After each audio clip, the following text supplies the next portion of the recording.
What's up to my friends on YouTube? Today I'm going to be showing you how to make a playlist on SoundCloud public. Now I'm on the mobile SoundCloud application, but if you're on desktop, it works the same process as well. Now by default, if you've ever created a SoundCloud playlist before, it's automatically set to private so that only you could view it. But by setting it to public, you could link it and send it to other people, as well as it's going to come up in search results so any SoundCloud user can search it up and view your playlist.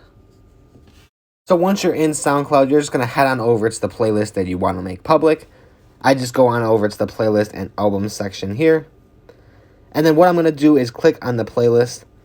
And then what you actually have to do in order to do this is hit the little three dots that are in the middle of the screen there, where it shows you how many tracks you have and how long the playlist is. You just click those three dots there. And then it's going to bring up this menu here, and if you just look past all of the social media icons, it's going to be the third option down. You click on that, and it's going to make the playlist public. So you could see now that I could actually like the playlist, and other people will be able to like the playlist as well, so you can see how many likes you get on that, as well as it comes up with a function where you could link it to other people. And like I said, it will come up in search results as well. It's fully public, and it's going to be on your profile as if anybody that comes across it can see it. That's pretty much all there is to it, though. It's pretty simple to make a playlist public. If you did have any questions or were confused, though, comment down below and I'll get back to you as soon as possible. Otherwise, if you found this helpful today, like and subscribe, and thanks for watching.